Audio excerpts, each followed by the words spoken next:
The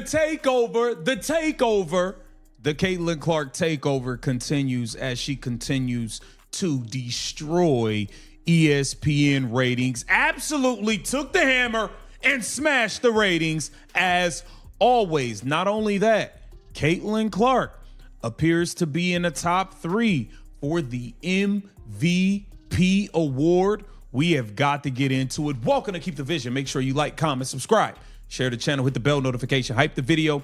That'd be greatly appreciated. We got to get right into things, man. Caitlin Clark absolutely on fire, took over. And this is what I'm saying. The locker room went stone cold the moment the latest betting odds flashed across the screen. Stephanie White looked on in disbelief as Caitlin Clark didn't just join the MVP conversation. She took it over entirely. This wasn't just a shift in the box score. It was a complete demolition of the team's established hierarchy. For years, Kelsey Mitchell was the undisputed heart of this roster, the one they printed the shirts for and campaigned behind. Now, that legacy is being overshadowed by a rookie who is rewriting the rules of the game. The silence from the coaching staff speaks volumes about the internal storm currently brewing in Indiana right now. Hype the video. That'd be greatly appreciated. We got to get right into things, man. Caitlin Clark absolutely on fire, took over. And this is what I'm saying. It does not matter. These Dejanay Carringtons that are talentless, they can't take over the spotlight. Y'all talking about race. We're talking to everything else. Caitlin Clark continues to deliver no matter what is going on. Have you noticed they're not running around showing the ratings for all the other teams around the league? Have you noticed that? Is it because the ratings are not good for PR? I think it's bad PR if they show the other ratings because they won't be very. The numbers coming out of ESPN are absolutely smashing every record in the book, and it is sending shockwaves through the front office. We are talking about a total takeover where Caitlin Clark has essentially taken a hammer to the ratings ceiling. For the second consecutive week, the network delivered its second most watched WNBA game ever, and it isn't a coincidence. While the rest of the league is busy chasing clouds and focused on PR stunts, Clark is delivering a real basketball fan base that actually tunes in to watch the product. The discrepancy between her games and the rest of the league is becoming impossible for the critics to ignore any longer. Have you noticed that? Is it because the ratings are not good for PR? I think it's bad PR if they show the other ratings because they won't be very good. That is why they only show the Caitlin Clark ratings, because while everybody else is running around clout chasing, complaining about this, oh, we want transgenders, oh, we talk about racism, oh, we want to go start a queer league, oh, we want to do this and do that. Caitlin Clark has a real basketball fan base. Her fan base actually watches basketball games, which is why her ratings and viewership reflect that. Take a look at this. The betting odds don't lie, and they currently have Clark sitting in the top 3 alongside A'ja Wilson and Olivia Miles. This is a massive blow to the narrative that she was just the 11th best guard in the league. She is proving every single doubter wrong by leading the league in points created per game. When you factor in her scoring and her elite playmaking, she is generating over 40 points a night for her team. That is an MVP caliber impact that should have the Fever organization shouting from the rooftops. Instead, we are seeing a strange divide where the veterans seem to be sticking to their old scripts. Fan base. Her fan base actually watches basketball games, which is why her ratings and viewership reflect that. Take a look at this. For the second consecutive week, ESPN delivered its second most watched WNBA game ever. Okay, Indiana Fever versus Chicago Sky on ABC averaged 2.6 million viewers, up 79%. It says WNBA on ESPN networks is up 5%. Caitlin Clark shutting down the ratings, shutting it down, taking it over. The betting odds don't lie, and they currently have Clark sitting in the top 3 alongside A'ja Wilson and Olivia Miles. This is a massive blow to the narrative that she was just the 11th best guard in the league. She is proving every single doubter wrong by leading the league in points created per game. When you factor in her scoring and her elite playmaking, she is generating over 40 points a night for her team. That is an MVP caliber impact that should have the Fever organization shouting from the rooftops. Instead, we are seeing a strange divide where the veterans seem to be sticking to their old scripts. Clark absolutely shutting it down, and then we have to get into this as well. Don't you love to see it? Don't you love to see it? ESPN top 3 betting odds for MVP as of today. You got A'ja Wilson, Caitlin Clark, and Olivia Miles. Now, what will be very, very interesting here is we saw the Indiana Fever go out and do an MVP campaign for Kelsey Mitchell last season. They went and wore shirts. They wore all types of, they got shirts made. They damn near put a Kelsey Mitchell. Last year, the Indiana Fever damn near replaced their own logo with a Kelsey Mitchell MVP graphic in the middle of the court. They wore the shirts, they did the interviews, and they put on a full court press to make sure she got the recognition she deserved. Stephanie White was right there in the middle of it, leading the charge for Mitchell.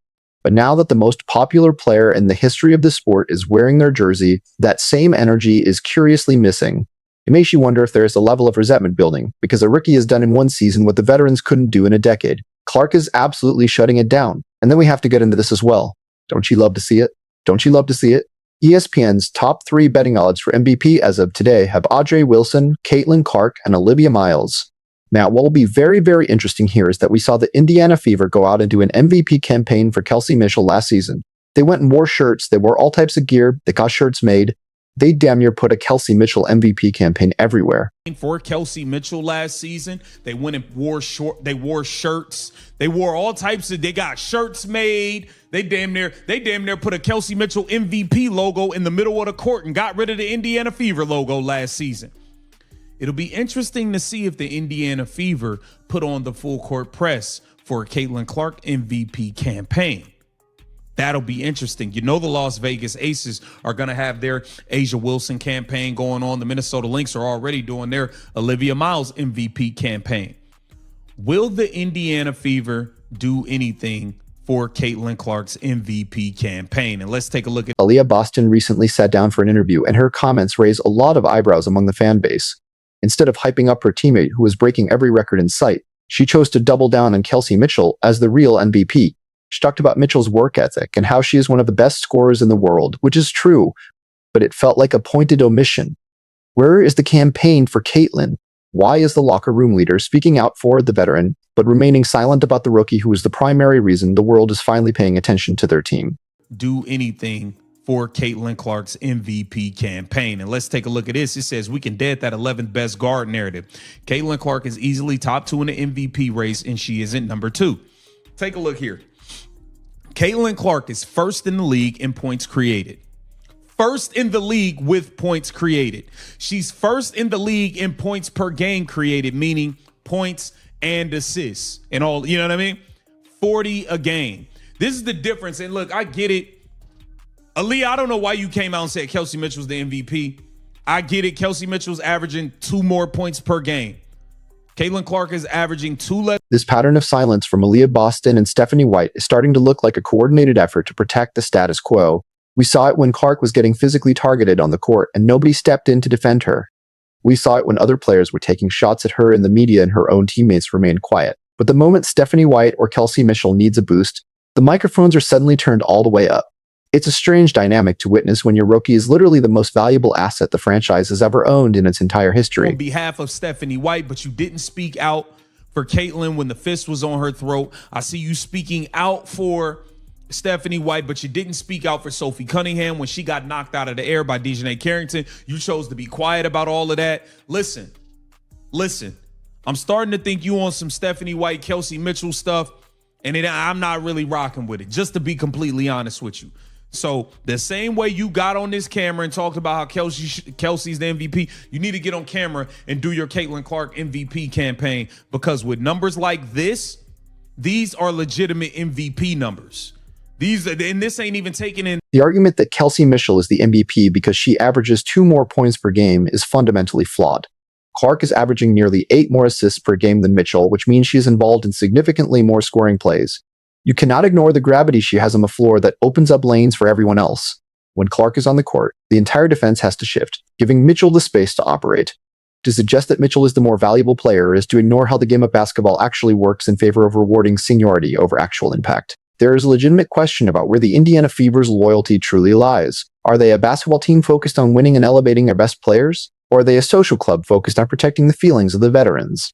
If the Fever can finish the season strong, Clark has a legitimate chance to become the first rookie MVP in decades. But that requires the organization to actually get behind her. We need to see the Caitlin MVP shirts. We need to see Stephanie White wearing the gear and Aaliyah Boston leading the cheers. If they won't do it, they are essentially sabotaging their own star. Caitlin Clark is currently averaging 40 points per game created, which leads the entire WNBA.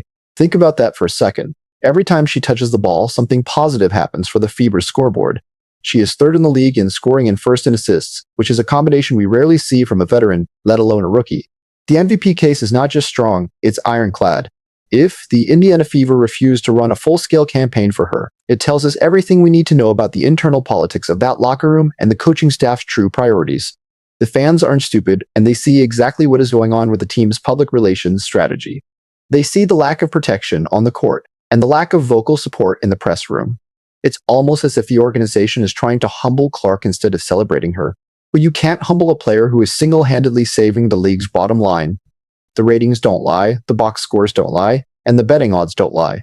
The only people who seem to be in denial are the ones wearing the Indiana Fever coaching gear and sitting on the bench next to her. Stephanie White was all smiles last year when she was wearing those Kelsey Mitchell MVP shirts. She was the loudest voice in the room, demanding that the league respect her player. But where is that same energy for the player who is actually winning games and filling the arenas? The fans want to see the same level of commitment to Clark that was shown to Mitchell.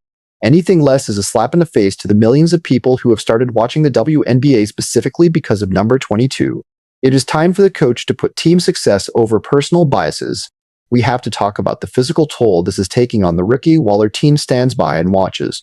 When Sophie Cunningham or Jejoni Carrington were making headlines for their physical play against Clark, the Fever leadership was noticeably quiet. They didn't speak out against the targeting or demand better officiating. Yet they are quick to hop on a microphone to praise Kelsey Mitchell's work ethic. It creates a narrative that Clark is on an island, fighting both the opposing teams and the lack of support from her own internal circle. That is not how you treat a franchise player. The 11 best guards narrative was a joke from the start, and Clark has officially buried it 6 feet deep. She is currently the second best player in the entire MVP race according to the people who actually put money on the games. This isn't just hype or social media noise, it's a reflection of her actual value to the sport. If the Indiana Fever can't see that, then they don't deserve the success she is bringing them. They need to decide if they want to be a serious championship contender or a team that spent its time managing the egos of players who are being outperformed. The viewership numbers for ESPN are up 5% across the board, but when you look at Clark's games, they are up 79%. That means she is literally carrying the rest of the league on her back. While other teams are struggling to get people into the stands, the Fever are selling out every arena they visit. This level of impact is unprecedented in the history of women's basketball.